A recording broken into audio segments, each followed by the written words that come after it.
I decided to upgrade the Charger's crusty old drum brakes with a dual circuit 4-wheel disc setup, including a new booster.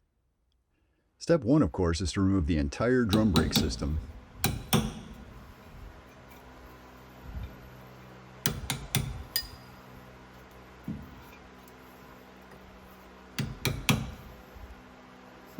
Almost there.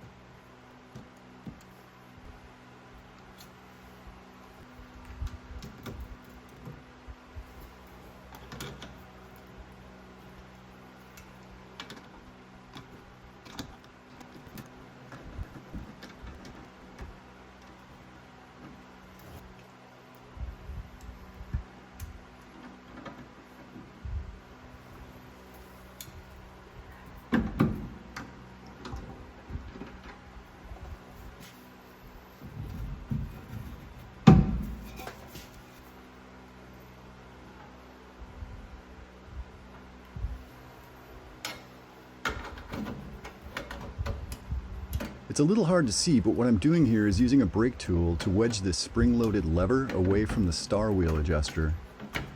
Doing this frees up the star adjuster so that I can back it all the way off. This step isn't absolutely necessary, but I like to take the tension out of the return springs as much as possible so that the brake shoes come off with minimal effort.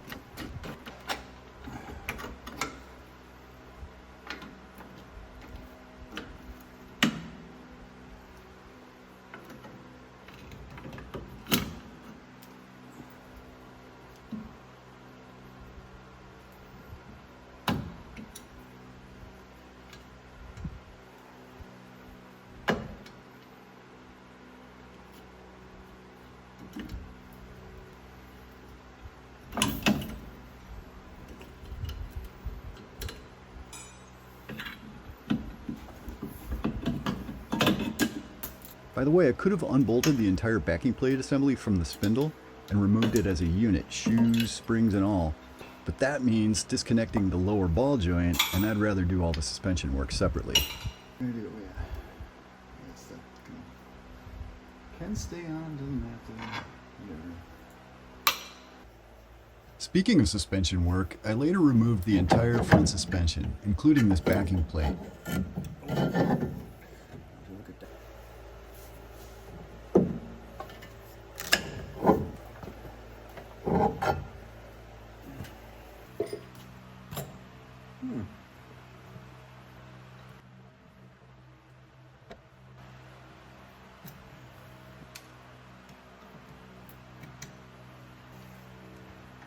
Now, are you left thread or right thread? Oh, you're tight either way. Just an FYI, all of the lug studs on the left-hand side of the car have reverse thread, meaning they're lefty-tighty, righty-loosey. One benefit of rebuilding all of this is that the car will have right-hand thread on all 4 wheels.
I somehow neglected to get footage of the rear brake teardown, but you didn't miss much.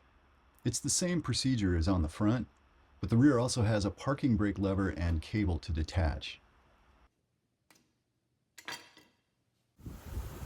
Here, I'm disconnecting the rear brake lines in preparation for removing the backing plates from the axle housing.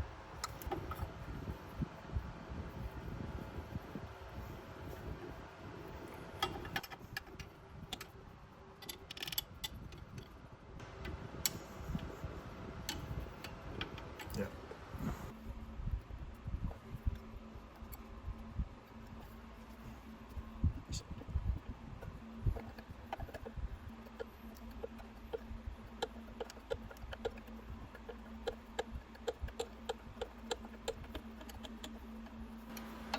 Oh yeah. The next thing is to remove these 9/16 nuts, and there are 1, 2, 3, 4, 5 of them, and you access them through this hole. You just turn the axle where you need it so that you can get your socket on that nut. Now the torque spec on these is 35 foot-pounds, so I don't expect these to be too tight.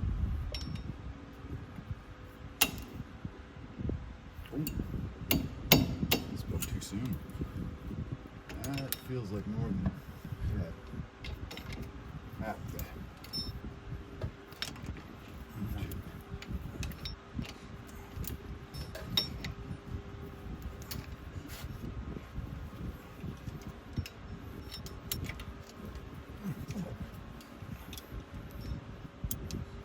That's it.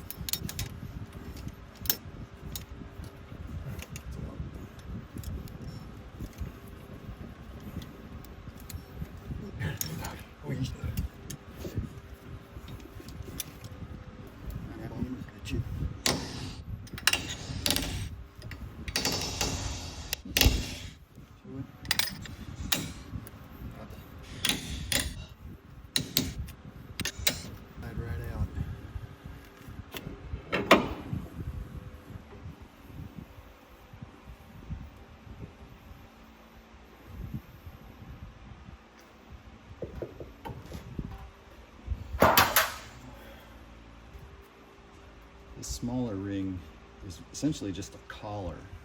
It's not a bearing. And it comes off. And the bigger one is the bearing. It's a tapered roller bearing. There's the bearing itself, the race, which is held into its housing with this flange.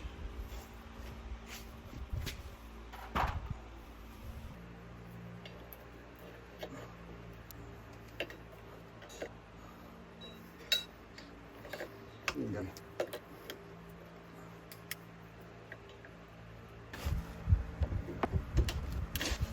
See you. Okay. Okay.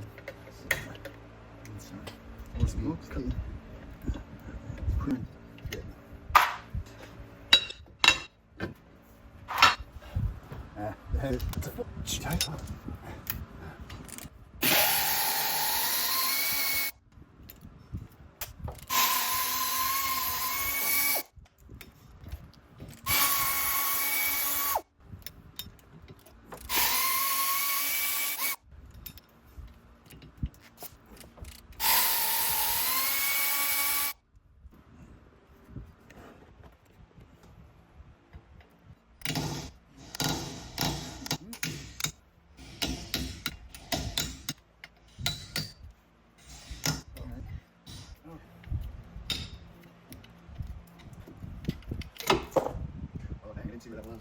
Forward.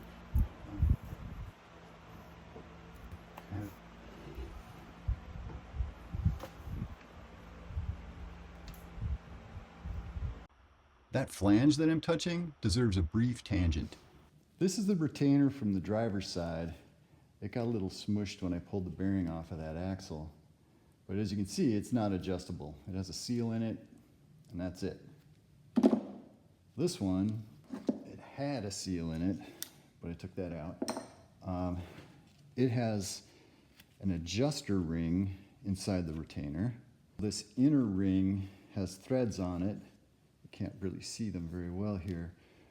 But as you turn this clockwise, it decreases the end play on the axles, both axles, because there's a thrust block in the middle of the diff that transmits whatever tension you're putting on this adjuster all the way through passenger axle, thrust block, and to the far axle on the driver's side.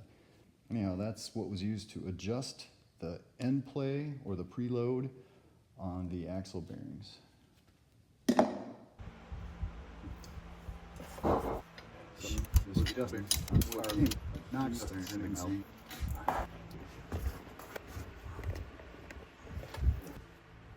Pretty good. So we'll clean this up as well, but these backing plates have to come off. All right. Yes.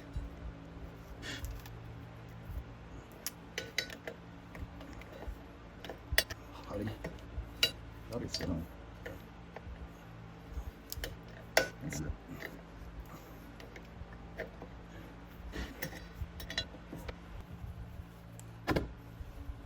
I later removed all the car's suspension and drivetrain, which made the brake lines a lot easier to access.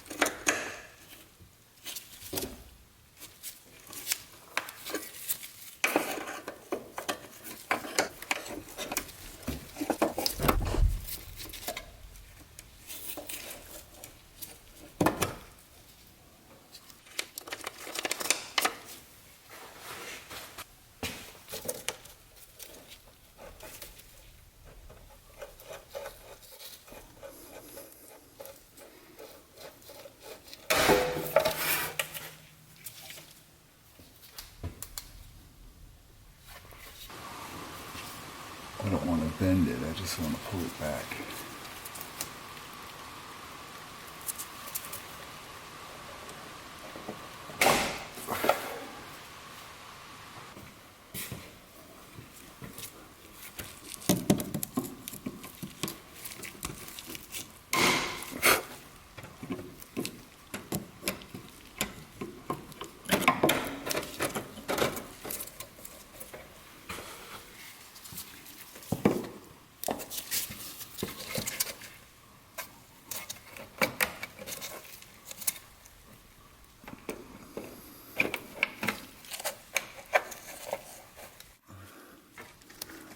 Bump it up against there.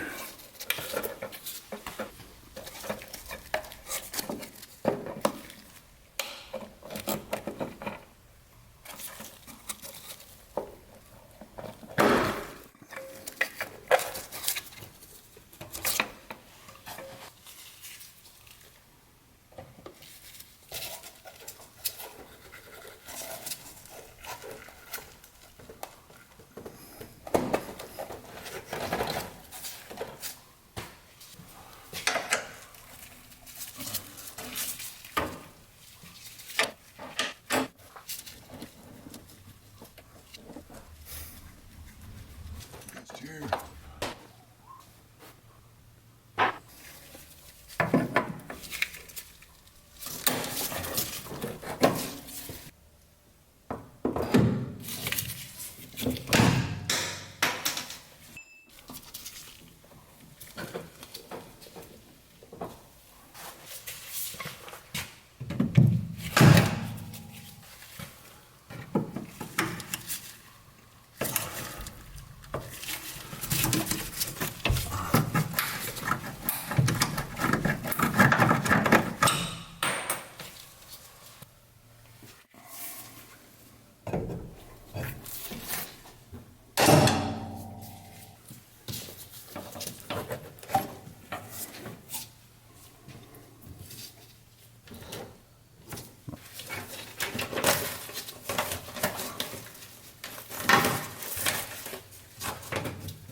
Snipper.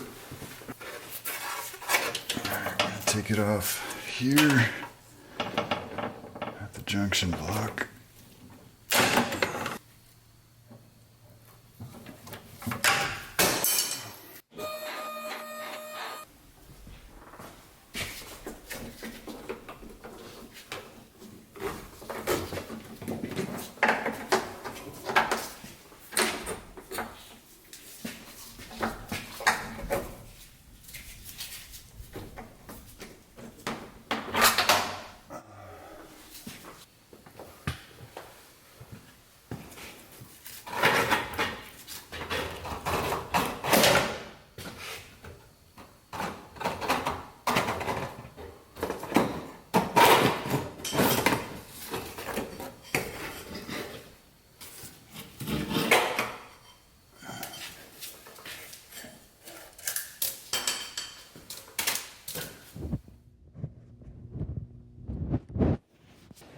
As you can see, this bracket has some studs coming through the firewall. 2 on this side and there are 2 on the other that match. Those are from the brake booster. The hex nuts have to be removed. A couple of these are pretty easy to get. A couple of them aren't. So this lower left one, I already cracked it a little bit. That one's easy. One up there, I might be able to attack it from way up high. Let's see if I got all those 4 nuts off of the mounting studs for the brake booster. Brake pedal. Ouch, didn't mean to push the booster. A little premature for that. So I have to disconnect the brake pedal linkage. So this took a little bit of Googling around last night. This, of course, is your brake lever that I'm moving, and it's detached from that metal guy there that has the various bolts in it. It has to be detached from both sides of this bracket. There's a bolt and nut combination that goes in there like so. And this thing hinges on it. This has to come out. And once you got that thing all floppy, you can pull it through the firewall along with the booster. And that's what I'm about to do. Of course, that's not the normal position. This will be sitting up like that. Take the 4 nuts out that are on the inside of the firewall and disconnect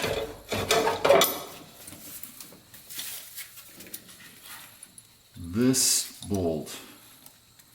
The bottommost bolt has to come out, bolt and nut. And this all comes out.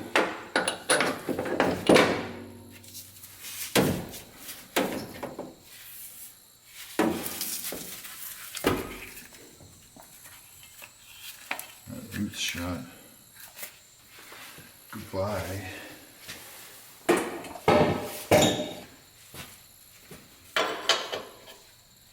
That's a 1/2 inch.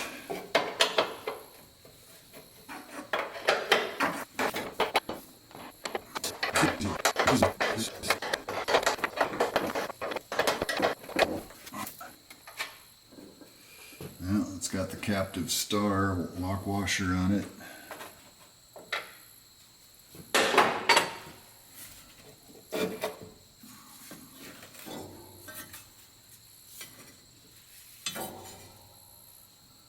It's like a little foam gasket. Another one.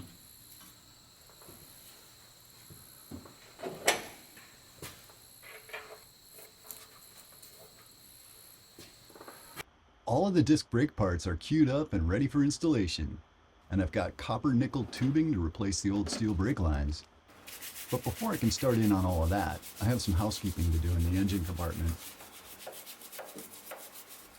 Thanks for watching.